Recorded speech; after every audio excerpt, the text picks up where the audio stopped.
Most of the things that people ask me is, you know, what did it cost? And that's where the Stanos meme comes in.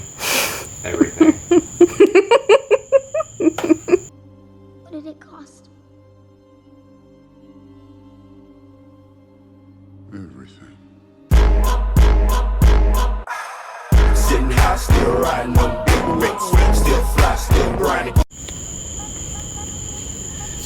What is up, guys? Welcome back to another video on my channel. Thank you again for coming in and watching. Obviously I've got the car here next to me, and basically I just wanted to go over, you know, kind of what my costs were on getting me to run into these 8.0 passes. So of course the number one thing that I have on my car that is the biggest factor in that is my twin turbo kit, which is the LPF twin turbo kit. And I went with that kit basically because I've been friends with Justin for a while, the owner of LPF, and I've seen what his cars do on the street, on the track, setting records. I mean, they're basically the baddest shop that's out there for any of these new Mustangs, or basically whatever you want to do to your car, and whether it's NA or twin turbo, nitrous, does it all, built motors, everything. So like I said, I went with the LPF twin turbo kit. It's listed online for $72.50. You probably just saw the 7250 popped up right there.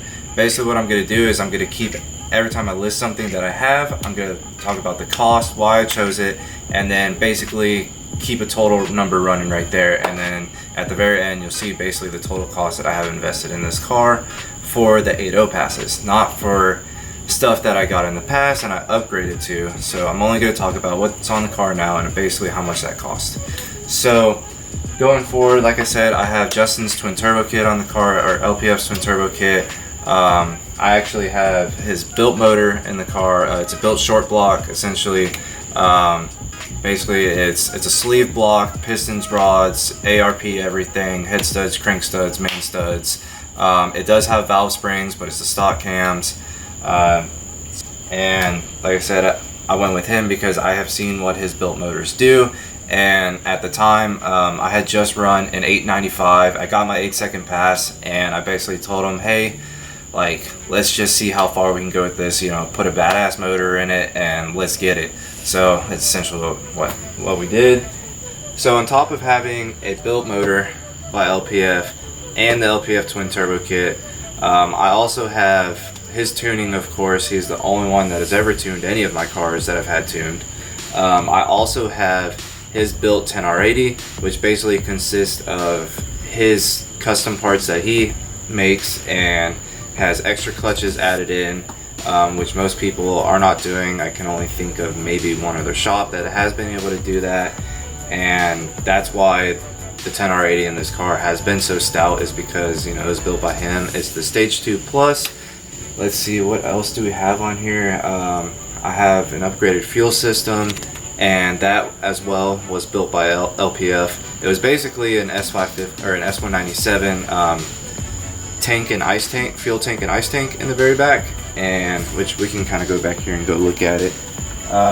Excuse the wires. We never, you know, cleaned up the wiring. All we're trying to do is go fast. I ain't worried about aesthetics on my car. I mean, it's dirty, you know, and there's a box of shirts in there. So we're gonna pull that out really quick, and then Merch plug. So, as y'all can see, there is, as you can see, this is a fuel system. It's basically a 4-hat for S197 S550. It's got 3 pumps in there, 4 pumps. I can't tell you exactly which models it was. I can't remember. It's been a while. But, I mean, they said that they were good for 1800 horsepower. Sorry about these wires that are just jigged up. That's just how I could see my my fuel range, because for a while I didn't have that, and we were just testing it out to see if it worked. We still got to come back in here and clean it up. We can go back up to the front of the car now. Or actually, we can talk about, I also have the parachute system here. This is the one from Motion Raceworks, and then this is a Stroud parachute. I will add in the price on that as well. Also, what you can see in the back here is there is a billet nitrous bracket over there, which, as y'all all know, I am running the Nitrous Express plate kit, and I also have their Maximizer 5 progressive controller on top of the touchscreen with it, and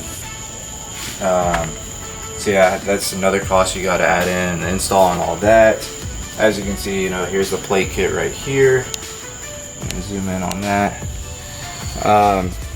So basically, I only actually use nitrous for the first 100 feet or so before it even goes into 4th gear, which is pretty fast in this car if you have watched the in-car video. So I'm only on it, you know, for maybe 2 seconds at most, and that's basically just to spool the turbos up faster and get me out of the hole. And that's why my car has such a nasty 60 foot compared to every other, you know, basically S550 that's out there. I've only seen one other S550 that has got a better 60 foot, and that is El Toro, and his car basically is a full-blown race car, which is badass, and I absolutely love his car.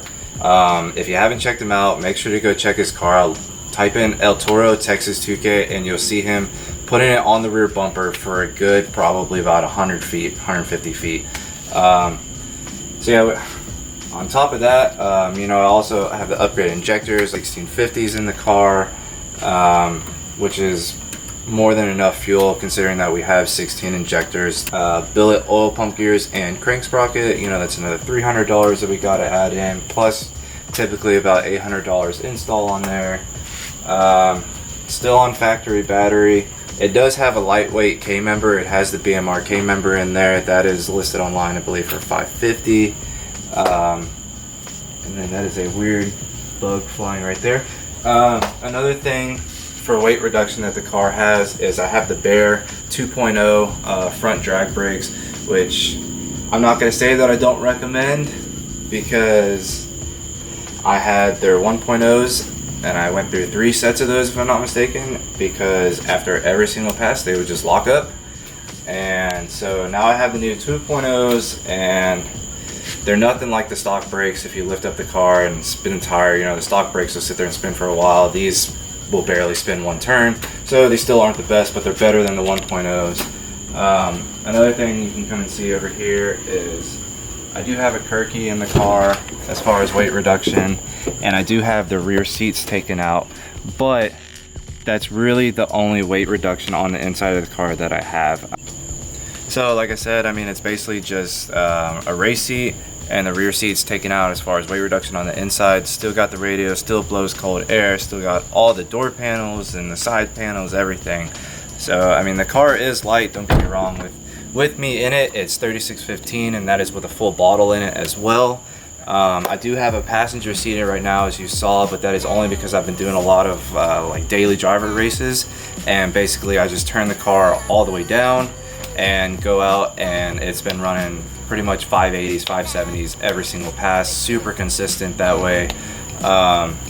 I've got the 2-step turn way down for that. That's another thing that I forgot to include in the cost, is the 2-step.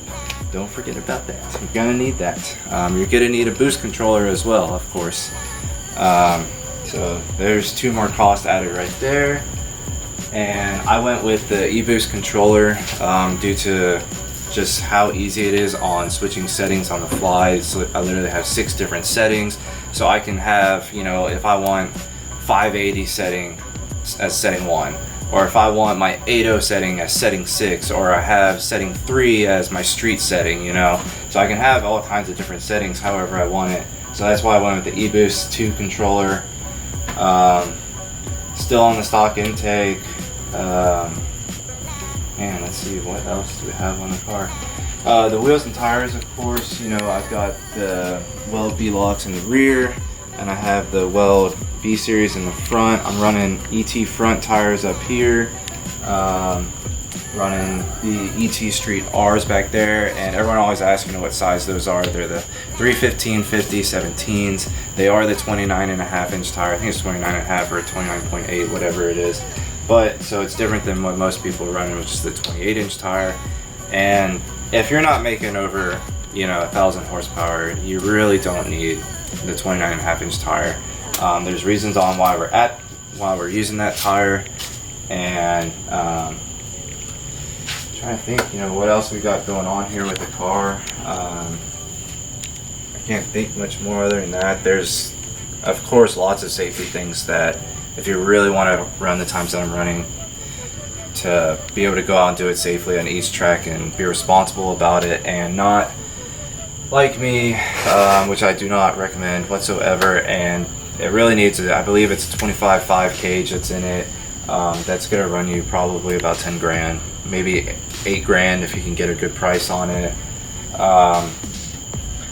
Needs that, and you could get a fire suppressant system. There's all kinds of safety stuff that you can get added that really need to be added. Another thing that I have on the car that I didn't mention with the transmission is that right now it has the Suncoast transmission or Suncoast converter in it. Whenever I was going the 8.0 passes, I did have the Circle D converter. Now we haven't tried to go for the 8.0 passes again because, well, it's Texas, and by the time we got in there, the DA has been absolutely miserable. The outside temperatures are just insane, 95 to 100 plus every day. The heat index today alone was 113, so it's really not smart to push a car of this kind of power with those high IATs. Everything in the car is ready there for it to go in the 7s. We just, every single time, the stars just haven't aligned for me. And it's been 801, 801, 800, 800, so we're coming back for it. We'll get it here shortly once this DA and once the air gets back to where we need it to be, really, for that, because there's a lot of factors that go into it whenever you're trying to go that fast. I believe David Van Voris just went over this about his car as well, talking about how the track has to be right, the temperature has to be right. Then there's the cost of going to the track rentals, that you'll have to add in on yourself. There's the fuel cost. I mean, I'm on pump E85, so it really doesn't cost that much on fuel. You have to remember about the install of the actual motor, putting it in or taking the motor out. But I mostly just wanted to stick with the cost on the parts. There's obviously a lot of stuff that I haven't covered, I'm sure. People are probably wondering what suspension parts I have. I'm actually all stock suspension except for one chassis stiffening part, and that is the BMR cradle, IRS cradle locks. And basically what was happening was, because my car launches so hard, it was moving the whole IRS forward, and it was causing my wheels to actually cut into that lower skirt and ripping it off. So once I put in the BMR IRS cradle locks, that helped that. So yeah, so I mean, basically we're gonna get down there eventually. There's just tons of conditions to where the car, everything has to be right. That's not only just with the car to go for that 7-second pass. But I hope you guys enjoyed the video.